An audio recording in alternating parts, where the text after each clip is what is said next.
নীরজ জাহিদ গাড়ি থেকে নামার সাথে সাথে কোথা থেকে যেন সেখানে সেজান এসে উপস্থিত হয়। হাঁটতে থাকে নীরজ জাহিদের পাশাপাশি। সেই সাথে ডিআইজি, ডিবি, এমনকি সিআইডি প্রধানও যোগ দেয়। তারা অপেক্ষা করছিলেন নীরজ জাহিদের জন্য। সুভাষ আহমেদকে নিয়ে তারা কি করবেন সেই বিষয়ে কনফারেন্স আয়োজন হয়েছে। নীরজ জাহিদ সোজা কনফারেন্স রুমে প্রবেশ করে নিজের বরাদ্দকৃত চেয়ারে বসে পড়েন। মস্ত বড় লম্বা টেবিলকে ঘিরে যে যার আসনে বসে আছে। সেই সাথে পুলিশের সাধারণ কিছু সদস্যও সেখানে উপস্থিত হয়। ইন্সপেক্টর সিনহা নিজেও স্বয়ং উপস্থিত। বাকিরা কনফারেন্স রুমের বাইরে অপেক্ষা করছে। সুভাষ আহমেদকে নিয়ে এবার কি করব আমরা? ডিআইজির কথায় ডিবি প্রধান চিন্তিত স্বরে বললেন, আইনজীবী স্যার যা বলে সেটাই হবে। এনকাউন্টার করে দে। এমন সাংঘাতিক অপরাধীকে কতক্ষণ পাকড়াও করে রাখা যাবে? যখন তখন হাত ফুসকে বেরিয়ে যেতে পারে। সিআইডি প্রধান রিহামের কথায় সবার দৃষ্টি তার উপর পড়ে। নীরজ জাহিদ এখনো গভীর মুখে বসে আছেন। সেজান আলম তার পাশেই সোজা হয়ে দাঁড়িয়ে। ইন্সপেক্টর সিনহা এক পলক দেখে নিল সবার রিয়াকশন। গলা খাঁকড়ি দিয়ে বলল, রিহাম স্যার ঠিকই বলেছেন। সুভাষ আহমেদ একজন ভয়ঙ্কর দাগি আসামি। তার জন্য এনকাউন্টারই ঠিক আছে।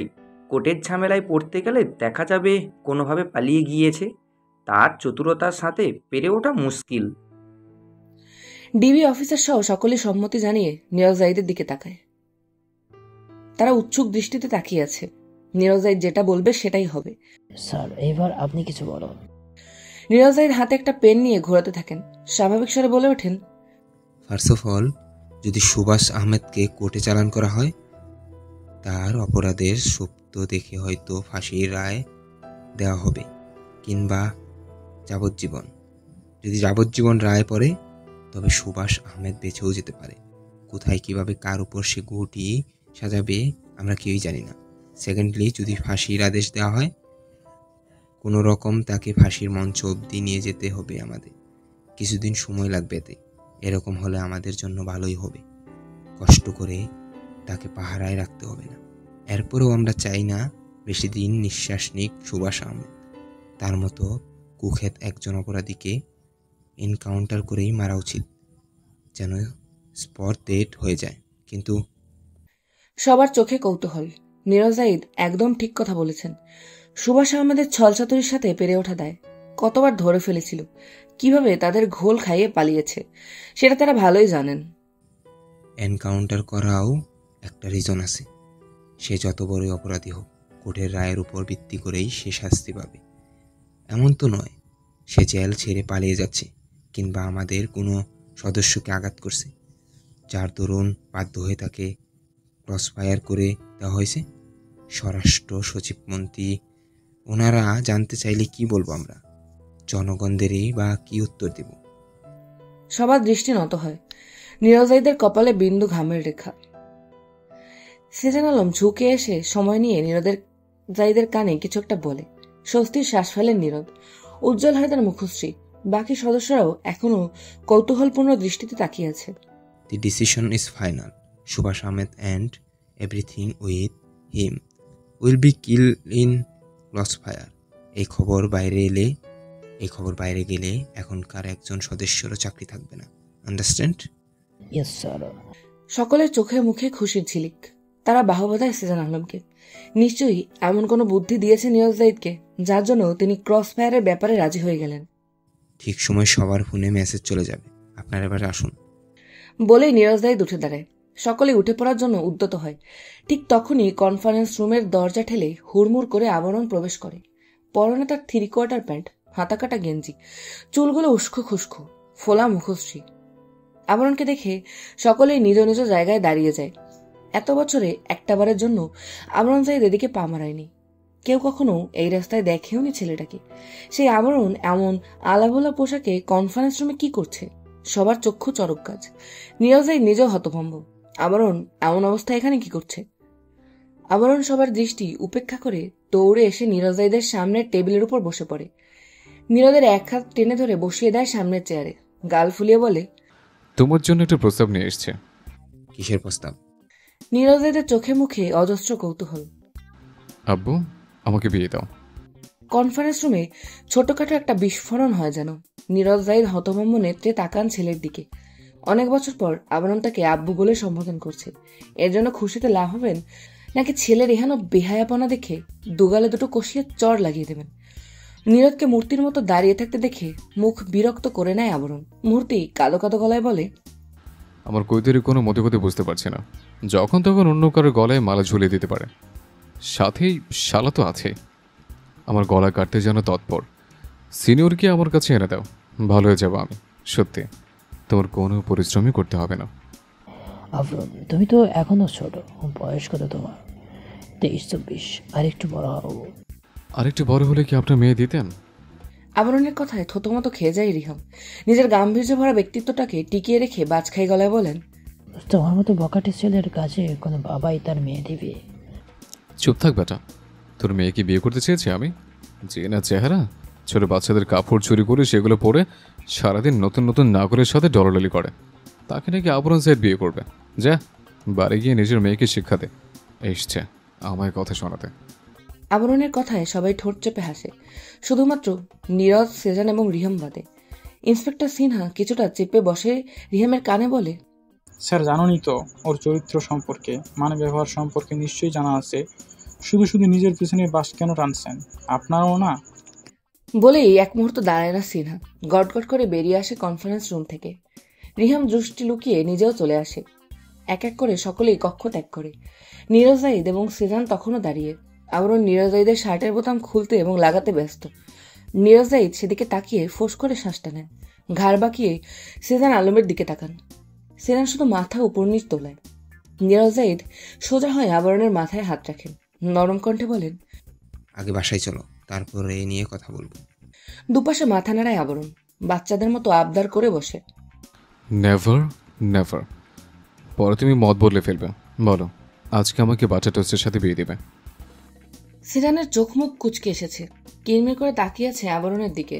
নীরজাই না থাকলে এতক্ষণে ধুমধাম করে কয়েকটা কিল বসিয়ে দিত নিশ্চয়ই। আচ্ছা, আগে তো বাসায় যেতে হবে। নীরজাইদের পেটে এক আঙুলের সাহায্যে গুঁতো দেয় আবরণ। তারপর পেটে মাথা রেখে ধোয়াতে ঝাপটে ধরে নীরজাইদের হৃষ্টপুষ্ট দেহখান। মৃদু দুলতে দুলতে বলে, আমার বাপটা পৃথিবীর শ্রেষ্ঠ বাপ, পেঙ্গুইন আব্বাজান। রাত আনুমানিক এখন 9টার কাছাকাছি। যদিও কথা ছিল আবরণ মিশনকে সাথে নিয়ে জায়েদ ভিলায় উঠবে। মীরা হোসেনি প্রিয়ম সকলেই আজ থেকে জায়েদ ভিলায় থাকবে তারা। কিন্তু মাঝপথে আবরণ থামিয়ে দিয়েছে, যাবে না কোথাও। তার এক কথা, সিনিয়র কৈতরীকে বিয়ে করে তবেই এই ফ্ল্যাট ছাড়বে। সেই থেকে মিশনের কানের কাছে ঘ্যান ঘ্যান করছে আবরণ। মিশন রান্নায় ব্যস্ত। আলু সিদ্ধ দিয়ে অবশেষে আবরণের দিকে তাকান তিনি। আবরণ তখন গালে হাত রেখে মাথা নিচু করে বসে আছে ক্যাবিনেটের উপর। মীরাব, সানি, প্রিয়ম লিভিং রুমে আড্ডা দিচ্ছে। তাদের ভাষ্যমতে আবরণের সুখের সময়, না হলে এত কম বয়সে কেউ বিয়ে করার জন্য এভাবে পিছু পিছু ঘোরে? আবরণ, খেয়ে নাও বলছি। তোমার বাবা এলে না হয় বিয়ের ব্যাপারে কথা বলবো। আবরণ নিশ্চুপ। তার মাথার চুলগুলো ইতিমধ্যে বড় হয়ে গিয়েছে। মাথা নিচু করে রাখার দরুন সামনের দিকে সেগুলো ঝুঁকে আছে। ফর্সা হাতের লোমগুলো স্বভাব সুলভ বেছানো, দেখতে সুন্দর লাগে, যেন সাজিয়ে রেখেছে। আবরণ, কি বলছি শুনুনি? মৃদুস্বরে ধমকে ওঠেন মিশন। আবরণ একটু নড়ে চড়ে আবারও পূর্বের মতনই বসে থাকে। অভিমানী কণ্ঠে বলে, চুপ করো, তোমার সব কটা নিয়মও খারাপ। নাহলে কথা দিয়ে কে কথা রাখে না? যারা এহেন কাজ করে তাদের মুনাফিক বলে। লজিক দেখাবে না বলেছি তো। তোমার আব্বু আসলে কথা বলবো। গভীর দৃষ্টিতে তাকায় আবরণ। দৃষ্টি গম্ভীর হলেও মুখভঙ্গি একদম শান্ত। ধীরে ধীরে তার চাহনিও শান্ত হয়ে আসে। আপু বলেছিল বাসায় এসে বিয়ে দিবে আমায়। মিশন ঠোঁট চেপে হাসে। আবরণ ভ্রু কুচকে নেয়। এক লাফে নেমে আসে ক্যাবিনেট থেকে। তুমি হাসছ? হাসি পাচ্ছে? শুধু বিয়েটা একবার করতে দাও, বনে চলে যাব। তোমাদের বাসায় আর ভুরু পা ফেলব না, যত সব। আবরণ রেগে হন হন করে চলে আসে সেখান থেকে। মিশন খানিক শব্দ করে হেসে দেয়। আবরণের উচ্চ কণ্ঠের আওয়াজ মীরাব, সানি ও প্রিয়মের কানেও গিয়েছে। তারা কিছুক্ষণ তবদা খেয়েছিল, পর মুহূর্তেই হো হো করে হেসে দেয়। আবরণ যেন আরো রেগে যায়। কিরমির করতে করতে ফ্ল্যাটের দরজা শব্দ করে খুলে আবারও ধরাম করে বন্ধ করে দেয়। চমকে ওঠে তিনজন। প্রিয়ম, মীরাব, সানি একে অপরের দিকে তাকায়। চুপসানো দৃষ্টিতে চেয়ে থেকে পুনরায় আড্ডায় মনোযোগ দেয় তারা। পাগলের সাথে পাগলামি করতে আছে নাকি? আবরণ এখন পাগল হয়ে গেছে বিয়ে করার জন্য। দরজার ওপাশে আবরণ কোমরে হাত রেখে দাঁড়িয়ে আছে। কিছুক্ষণ সেভাবেই দাঁড়িয়ে থেকে বিরস গলায় বলে, শব্দে দরজা লেগেছে। এবার নিশ্চয়ই বুঝবে আমি ভীষণ রেগে। দায়সারাভাবে কিছুটা এগিয়ে যায় আবরণ। বিরক্তিতে চ উচ্চারণ করে। ধুরবাল, তাদের বিয়ে করে দিলে তো হয়, মাথার সাথে সংসার করে। কোন মাতারির সাথে সংসার করতে তোমার জান চলে যাচ্ছে আবরণ? ফ্ল্যাটে এসেছো থেকে শুনছি বিয়ে করার জন্য আন্টির আঁচল ধরে ঘুরছো।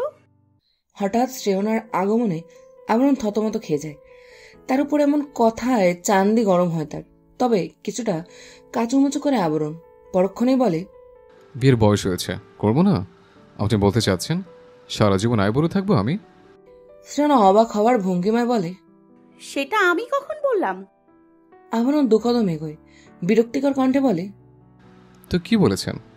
আশ্চর্য, এমন ব্যবহার কেন করছো? বড়দের সাথে ঝগড়া করতে হয় বুঝি? আবরণ দুহাত কোমরে রাখে, সেই সাথে কোমর কিছুটা দুলিয়ে বলে, বড়দের সাথে তো প্রেমও করে। তুমি কি করবে সোনা? সেটা তো করবে না। যদি করতে তবে না ঝগড়া করে বন্ধ করে দিতাম। শ্রেয়নার ঠান্ডা মেজাজ মুহূর্তেই গরম হয়ে যায়। এগিয়ে এসে শক্ত হাতে চেপে ধরে আবরণের কান। ব্যথায় মৃদু চেঁচিয়ে ওঠে আবরণ। মাতারের কত বড় সাহস! আল্লাহ পাপ দিবে আপা, জামাইকে মারতে নেই। শ্রেয়না আরো জোরে চেপে ধরে চিবিয়ে চিবিয়ে বলে, মুখে লাগাম টানো, না হলে আমি লাগাম পরালে চাপায় দাঁত থাকবে না একটাও। অসভ্য ছেলে, বড় হই তোমার। আগে কান ছাড়, তারপর তোকে সম্মান জানাচ্ছে। বলেই ঝাড়ি মেরে কান ছাড়িয়ে নেয় আবরণ। শ্রেয়না হকচকিয়ে যায়, কিন্তু দমে না। আজ যেন আবরণকে সে শিক্ষা দিয়েই ছাড়বে। শ্রেয়নার দিকে পূর্ণ দৃষ্টিতে তাকায় আবরণ। আজকে চোখে কাজল পড়েছে শ্রেয়না। অফ হোয়াইট কালার 3 পিস, চুলগুলো ছেড়ে রাখা। হালকা বাতাসে সে ছুঁয়ে দিচ্ছে তার চুল। সামনের থুতনি পেরিয়ে বুকে ঠেকে যাওয়া ছোট চুলগুলো মৃদু হাওয়ায় দুলছে। আবরণ স্নিগ্ধ চাহনি দেয়, চোখ রাখে শ্রেয়নার চোখে। এই প্রথম কাছ থেকে এমন গভীরভাবে দেখছে মেয়েটাকে। কি সুন্দর চোখ! চোখ কেন এত সুন্দর হতে হবে? এমন মায়াবী কাজল চোখের কথা তো কেবল উপন্যাসের পাতাই মানায়, বাস্তবে বুঝি চোখ এত সুন্দর হয়? শ্রেয়নার কপালে ভাঁজ পড়ে, তুড়ি বাজায় আবরণের মুখের সামনে। এই ছেলে, কি আশ্চর্য! তুমি এমন রোমান্টিক ভাবে তাকিয়ে আছো কেন? লজ্জা নেই বুঝি? বয়সে বড় তোমার, দৃষ্টি সংযত করো। আবরণ চট করে চোখ বুঝে নেয়। কিছুটা সময় নিয়ে তাকায় শ্রেয়নার দিকে, রয়েসরে বলে, দিলেন তো। এই যে একটু রোমান্টিক হয়েছে, ইমোশনের মধ্যেই পানি ঢেলে দিলেন তো। এই জন্যই, ঠিক এই কারণে সিনিয়রদের প্রেমে পড়তে হয় না। বলছে না ছাতার বল সারাদিন পড়াশোনা নিয়ে ব্যস্ত থাকে। এই ছাগলের পেছনে পড়ে আমার জীবনটাই লস। দাঁত চেপে কথাগুলো বলে শ্রেয়নার মাথায় হালকা আঘাত করে আবরণ। কিরমির করতে করতে চলে যেতে উদ্যত হয়, কিন্তু শ্রেয়না যেতে দেয় না। হাত চেপে টেনে নিয়ে এসে দাঁড় করে নিজের সামনে। দুকদম এগোয় সে। আবরণ চোখ বড় বড় করে তাকায়। শ্রেয়নার চোখ মুখ দেখে বোঝার উপায় নেই তার মনে কি চলছে। শান্ত নির্মল চাহনি মেয়েটার, কিন্তু আবরণ তো শান্ত চাহনি দিতে পারে না। ড্যাব ড্যাব করে তাকিয়ে থাকে। সমস্যা কি? কাছে এসছেন কেন? বলতে বলতে দেয়ালে গিয়ে পিঠ থেকে আবরণের। শ্রেয়না তখন তার থেকে কিছু ইঞ্চি দূরত্বে। পরপর ঢোক গেলে আবরণ। আমার শয়তানের মতো তাকিয়ে আছেন কেন? আমি ভয় পাচ্ছি। বাচ্চা ছেলে ভাই। ভেতরে ভেতরে শ্রেয়নার ভীষণ হাসি পায়। কোন রকম উপচে আসা হাসিটাকে চেপে যায়।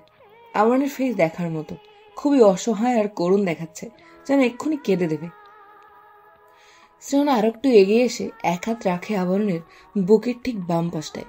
সঙ্গে সঙ্গে চোখ খিচে বন্ধ করে নেয় আবরণ। নিঃশ্বাস আটকে দাঁড়িয়ে রয়। শ্রেয়না উপলব্ধি করে আবরণের হৃৎপিণ্ড ধক ধক করে লাফাচ্ছে। দ্রুত শ্বাস ফেলছে আবরণ। আর একটু এগোয় শ্রেয়না। তার গরম নিঃশ্বাস আবরণের চোখে মুখে পড়ছে। অবাক কণ্ঠে শোধায় শ্রেয়না, এমন শিম্পাঞ্জির মতো ভেতরটা লাফাচ্ছে কেন? এই সাহস নিয়ে আবরণ জাহিদ শ্রেয়না আলমকে বিয়ে করতে চায়? ছে! আবরণ চোখ খোলে না। তার চোখের পাতা তীর তীর করে কাঁপছে। খুবই আকর্ষণীয় লাগছে আবরণকে। শ্রেয়না ঠোঁট কামড়ে হাসে। এই ছেলেকে দেখলে মনে হয় ভীষণ সাহসী। নিজেকে সাহসী প্রমাণ করতে তৎপর যেন। আবরণ জাহিদ কি ভীতু? বাইরের দুনিয়ার কাছে আবরণ জাহিদ সাহসী হলেও এক শ্রেয়না আলমের কাছে এসে সে দমে যায়। সামনাসামনি না হলেও ভিতরে নিজে না দেখালে ভেতরটা তো কেউ দেখতে পারে না। দিনে শতবার ভেতরে ভেতরে শ্রেয়না আলমের কাছে হার মানে আবরণ জাহিদ। শ্রেয়না আরেকটু এগোয়, আবরণ যেন এবার মরেই যাবে। তার কম্পিত হাতটা রাখে শ্রেয়নার হাতের উপর। হুট করেই শ্রেয়না এক অনাকাঙ্ক্ষিত কাজ করে বসে। আবরণের চোখের উপর হাত রাখে, নিজের হাতের উপর মৃদু শব্দ করে চুমু খায়। আবরণের সারা শরীর যেন কারেন্টের মতো কেঁপে ওঠে। চোখ ফিরে পানি গড়িয়ে পড়ে তার, ঠোঁট ফুলিয়ে কেঁদে ওঠে আবরণ। শ্রেয়না চমকায়, থমকায়, দুকদম পিছিয়ে আসে, হতভম্ব নেত্রে তাকায়। আবরণকে কাঁদতে দেখে তড়িঘড়ি করে বলে ওঠে, এই ছেলে, তোমার হাতে চুমু খেয়েছি, তোমাকে খাইনি। আবরণ দৌড়ে চলে যায়। যাবার সময় বলে, আমার সাথে এমনটা করতে পারলেন? আব্বু, আমাকে জলদি বিয়ে দিয়ে দাও। এই মেয়ে আমায় মেরে ফেলছে। কিভাবে চাপটা ধরে চুমু খায়? এই মুখ আমি কাকে দেখাবো? দাঁড়া, তোর ভাইকে বিচার দিচ্ছে কৈতরি। সেভাবে আমি একাই তোর জন্য পাগল। আজ কৈতরির কবুতর পোষা ছুটাবো। রাত তখন গভীর, চাঁদের আলোয় চারপাশটা ঝলমল করছে। সেই আলোয় একজন আসামি প্রাণপণ ছুটছে, গায়ে তার পাতলা ফিনফিন একটা পোশাক। এক প্রকার যেন হাওয়ার গতিতে দৌড়াচ্ছে সে। 5 মিনিটের মতো দৌড়ানোর পর নির্দিষ্ট এক জায়গায় এসে থামে সুভাষ। হাঁটুতে হাত রেখে জোরে শ্বাস নেয়। তার সামনে কালো রঙের একটা গাড়ি দাঁড় করানো। সেখানে একজন হেলান দিয়ে দাঁড়িয়ে আছে, দৃষ্টি সুভাষ আহমেদের দিকেই। সুভাষ হালকা হেসে হাত এগিয়ে দেয়। নিবিড় যাই সন্তর্পণে হাত মেলায় সুভাষ আহমেদের সাথে। চলো, আজ রাতেই তোমাকে কানাডায় নিয়ে যাব। এখানে ঝামেলা মিটলে পরেই ফিরবে তুমি। হ্যাঁ, দ্রুত করো, ওরা টের পেয়ে গেলে আর রেহাই নেই। সুভাষ আর নিবিড় জাহিদ যে মুহূর্তে গাড়িতে উঠবে, ঠিক তখনই আকাশ কাঁপিয়ে হাওয়ার গতিতে একটা বুলেট এসে নিবিড়ের বাহু ভেদ করে বেরিয়ে যায়। চিৎকার দিয়ে নিজের হাত চেপে ধরে নিবিড়। সুভাষ আহমেদ চমকে পেছনে তাকায়, অবাক হয় সে। তার সামনে কমপক্ষে 7-8 জনের মতো অফিসার দাঁড়ানো। কপালে ঘাম জমে সুভাষের, সেই সাথে নিবিড়ের। সবার দৃষ্টি নীরজ জাহিদের দিকে। তার চোখমুখ অসম্ভব রকমের গম্ভীর। হাতে গ্লক 17 পিস্তল, যেটা তাক করে রেখেছে সামনের দিকে।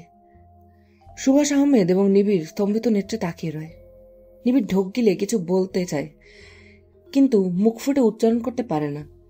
তার আগেই নীরদের পিস্তল থেকে আরেকটা বুলেট এসে নিবিড়ের বুক ছুঁয়ে বেরিয়ে যায়। মাটিতে হাঁটু গেড়ে বসে পড়ে নিবিড়। ফায়ার!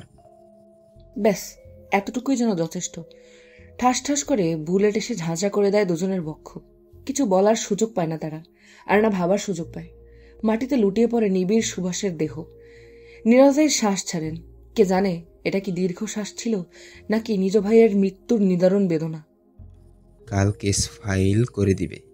জেল থেকে পালানোর চেষ্টা করায় সুভাষ আহমেদকে ক্রস ফায়ার করা হয়েছে, সেই সাথে তাকে যারা সাহায্য করেছে তাদেরও। ইন্সপেক্টর সিনহা ইয়েস স্যার বলে চুপচাপ বের হয়ে যায়। সবকিছু তাদের প্ল্যান অনুযায়ী হয়েছে। সুভাষকে তারই গুপ্তচরের মাধ্যমে খবর দেওয়া। আজকে বাইরে গেট টুগেদার পার্টি হবে, সেজন্য কিছুটা ঘাটতিও থাকতে পারে পাহারাদারদের। সুযোগ করে দেওয়া হবে, সে যেন বের হয়ে আসে। বোকা সুভাষ। বুদ্ধিমান লোকেরা সবসময় ভুল কাজ করে না, কিন্তু যখন তার পতন ঘনিয়ে আসে, সামান্য কাজও ভুল করে বসে, আর সেটাই হয় তাদের পতনের কারণ। ধরণীতে তখন ভোর ঘনিয়ে এসেছে। নির্বিঘ্নে ঘুমোচ্ছে আবরণ। মাথার কাছে মোবাইলটা পড়ে আছে। কিছুক্ষণ পরপরই কেঁপে উঠছে সেটা। Unknown number. আবরণ ভাইব্রেটের শব্দে ঘুমের মধ্যে কপাল কুঁচকে নেয়। হাতটা ফোনটা তুলে কোনো রকম রিসিভ করে কানের উপর ফেলে রাখে। চাচাকে খুন করে আরাম করে ঘুমাচ্ছ আবরণ জাহিদ? আবরণ ঘুমের ঘোরে মোবাইলটা ছুঁড়ে মারে। কিছুটা আওয়াজ করে ঘুম জড়ানো কণ্ঠে বলে, খুন হয়ে থাকলে আলহামদুলিল্লাহ, নাহলে কতদিনের মধ্যে আমি কি ওর পেট ফুটো করে আসতাম। বালের আলাপ মারাতে এসছে, ঘুমোতে দে। সায়ান প্রীতি মুখ ভোতা করে বসে আছে। বিদায় অনুষ্ঠানের পরদিনই তারা চট্টগ্রাম চলে গিয়েছিল। সায়ানের বাবারা মোট 3 ভাই। প্রীতি এবং সায়ানের আব্বু একসাথেই থাকেন। তাদের বড় ভাই চট্টগ্রামে সেটেলড। তিনি প্রচুর অসুস্থ হয়ে পড়েছিলেন। রাতারাতি সব পরিবারে চট্টগ্রাম চলে গিয়েছিল তারা। চাচার কিছুটা উন্নতি হতেই চলে এসেছে। সামনে পরীক্ষা, পড়ালেখা চালিয়ে যেতে হবে, এসব বলেই চলে এসেছে। না হলে এক চুলও নড়তে দিত না। সচরাচর তারা 2 ভাই বোন কোনো আত্মীয়র বাসায় যায় না। এবার চাপে পড়ে গিয়েছিল। এতটুকু সময়ের মধ্যে কত কাহিনী ঘটে গিয়েছে। এক প্রকার তবদা খেয়ে বসে আছে প্রীতি সায়ান। শ্রেয়না মাথা নিচু করে বসে আছে। তার সামনে দাঁড়িয়ে আছে সেজান। রুহি শ্রেয়ার মুখে লোকমা তুলে দিচ্ছে। মেয়েটা সকাল থেকে না খাওয়া, আজ স্কুলেও যায়নি। আবরণের সাথে অমন ব্যবহার করছো কেন? শ্রেয়না চোখ খিচে বন্ধ করে নেয়। থুতনি ঠেকে আছে বুকের সাথে। সেজানের কথায় কান মাথা ভোঁ করে ঘুরছে, গাল দুটো লাল হয়ে আসে। সেই সাথে আবরণের উপর চরম বিরক্ত হয়। একটু কাছে গিয়েছে কি যায়নি, সারা পাড়া ছড়িয়ে বেড়াচ্ছে এই ছেলে, অসভ্য কোথাকার। একবার সামনে পেলে জান নিয়ে নেবে শ্রেয়না। এমন লজ্জায় কেউ ফেলে? কথা বলো। মৃদু স্বরে ধমকে ওঠে সেজান। শ্রেয়না ঈষৎ কেঁপে ওঠে, তবে মাথা উঠায় না। লজ্জায় তাকাতে অবধি পারছে না। এই ধরনের কাজ তোমার থেকে আশা করা যায় না। নেক্সট টাইম এসব করবে না। বিয়ের আগ অবধি নিজের রুম ছেড়ে বের হবে না। রাতে নীরজ স্যার আসবেন তোমাদের বিয়ের আলোচনা করার জন্য। এবার এখান থেকে যাও। শ্রেয়না চট করে উঠে দাঁড়ায়, হন্তদন্ত পায়ে বের হয়ে আসে ফ্ল্যাট থেকে। হতভম্ব নেত্রে তাকায় সেজান, উচ্চকণ্ঠে বলে, এই মেয়েকে রুমে যেতে বলছি, ফ্ল্যাট থেকে বের হতে বলিনি।